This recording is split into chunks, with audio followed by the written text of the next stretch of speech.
YouTube, it's Bella. I hope you're having a beautiful, blessed day, and I am here to tell you a story time. Actually, I'm going to kind of go two directions with this video. The first direction is I'm going to finish up the story that I said the last video, which is Bella versus the Sick Manipulator, link down below.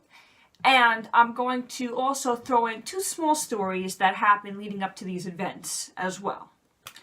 This story is kind of the very, very beginning stages of all the shit hitting the fan. So after this happened, that's when my life changed forever. Very shortly after. I think this happened November 9th now.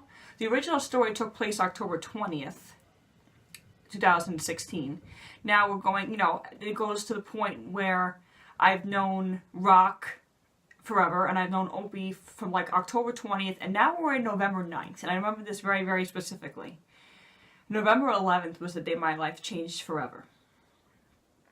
So, 2 days before this happened, and I'm not the same person. I'm never going to be the same person, and these are the events leading up to what changed me as a person, and what changed my outlook on life in a lot of ways, and how I perceive people and how I perceive myself. So let's get started. And you might look at the stories and say, wow, I can't see how that would change her. But when you hear what happens after all of this,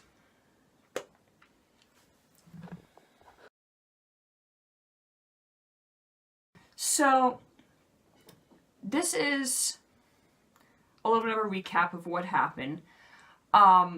The last story, we're at the point where Rock and Opie and I are at another party, and I find on Opie's phone that he had been texting my significant other, basically that I was having an affair with him, that I was sleeping with him, and I was having a one-night stand, and I've never been the person to do that. I've never had any kind of one-night stand whatsoever, and especially not with this dude. And I now know at this point why my significant other is not answering me back. Because they were very convincing. And to top it off, his words to me are, Rock is the ringleader. Rock is the one who's doing all of this. That's what Opie's telling me. Rock is the one who gave me the idea. I didn't know you guys the night that this happened. Rock is the one who told me the idea. She took me into the room with your cell phone. I look at my phone, I don't see anything on there because she deleted it. This is where it gets crazy. I guess amongst the commotion in the parking lot of the place, I'm not going to tell you the name of the place. It's a very nice place, but I'm not going to get into it. It's a nice restaurant. A lot of people go there in the winter. It's not really a summer restaurant. And we're in the parking lot, and I'm just hearing commotion. And you see Rock come out with her chest puffed up like this. And all you see is just like skinny legs, skinny arms, and a flat butt just flailing. What the heck's going on here?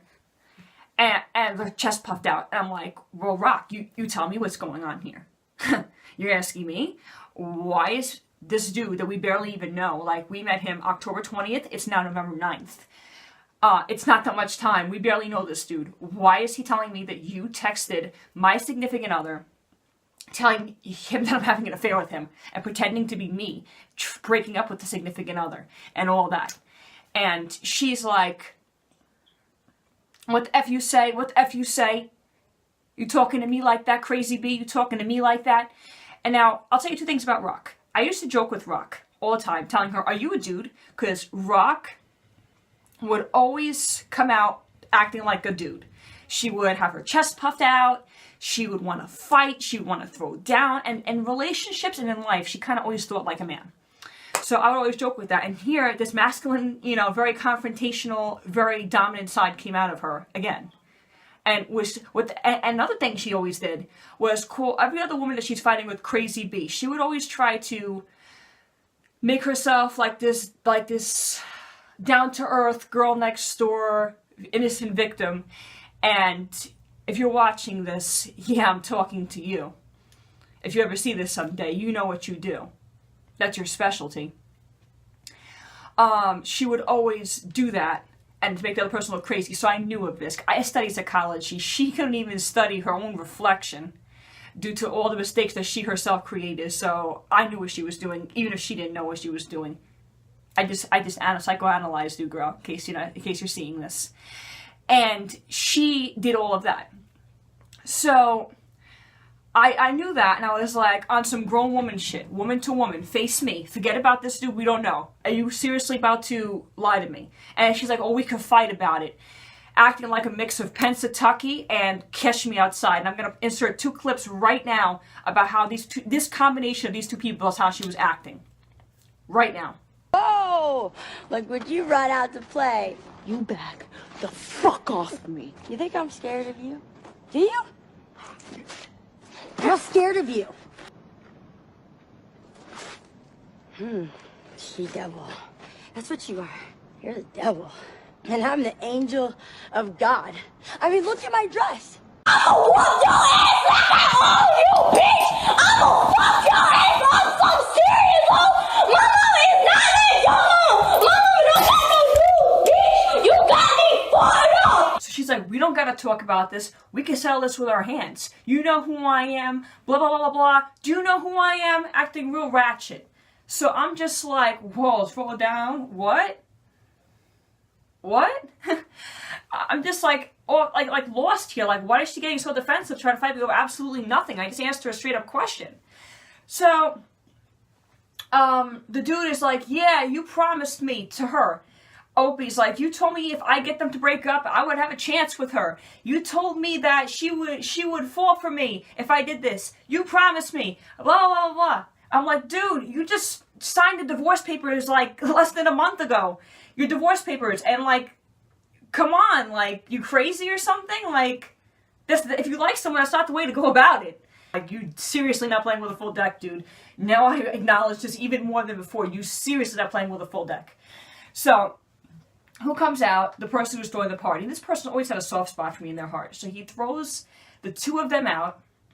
Like, this person has known me since birth. That's why. And that's another story. This person known me since birth. Throws them both out. Was like, come inside. I'm all shaken up. It hurts my heart just to think about this. Ooh, I got a chest pain just thinking about the events. So they leave, and I keep trying to call my significant other. Needless to say, I reached my significant other 4 weeks later. By that time, it was too late. I was in deep trouble. And I was hurt. Seriously hurt. And in deep, deep shit. And never the same person again.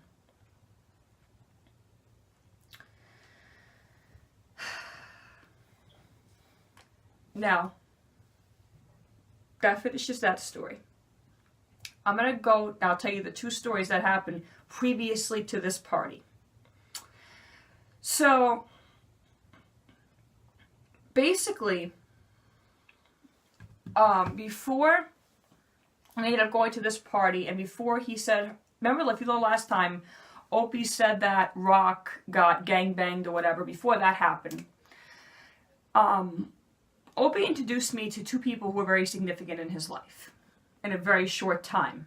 So remember, from October 20th to November 9th, I met 2 members of his family. I got to know him.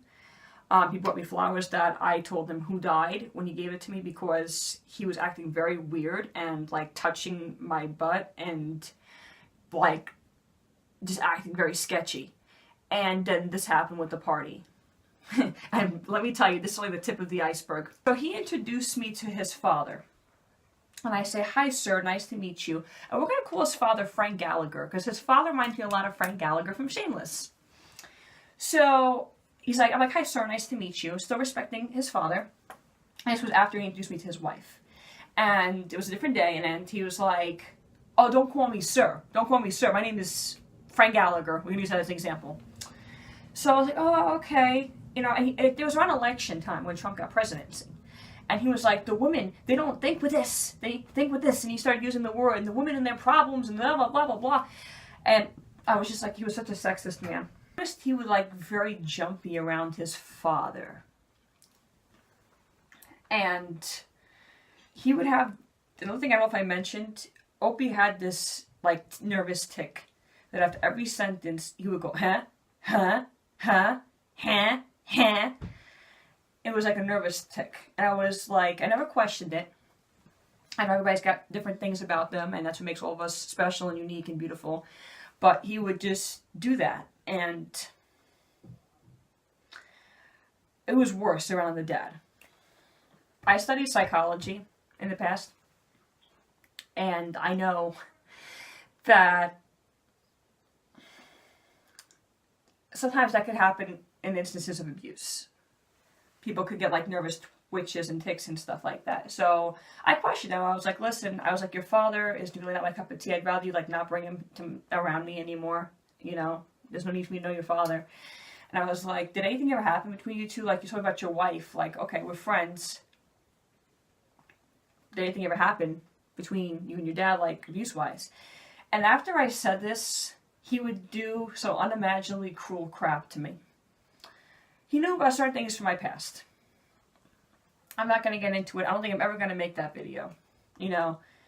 And he would come up to me when I'm not expecting it, because I get a little bit jumpy sometimes, I will say that, and go in my face, like an inch from my face, with full force, like two massive arms going, and I would like flinch, and he'd be like, oh, why are you flinching for? You got hit in the head too many times? And then he would go close to my face, so close, like in the days he knew me, like every time he saw me, and go, and like so close to my face, so close. And he would do that, and he said to me, you know, one of these times, it's not going to be hitting the air, thread lightning, but you really know what that feels like. And I was just like, okay, you think it's acceptable for you to treat me like this, right? I was like, what if you had a daughter, and someone did that to your daughter in front of your face? Then what? In fact, I said to him, and I said things I wasn't proud of, and this is one of the things during this time I said I wasn't proud of. And I'll tell you why. I said, for what you're doing right now, you should have a daughter someday, and someone should do that to her in front of your face. And I'm not one to ever talk like that or bring anyone's kids into this, but I was so hurt. He touched a nerve that went beyond by doing that. It's unexplainable, because it's something that really affects me. And it's not going to make a lot of sense right now, but it will. And he said, that's not going to happen. And I was like, you never know. And then I regret saying that, because in present time, he's going to be a father. And not only is he going to be a father, but his baby is the product of rape. Stay tuned.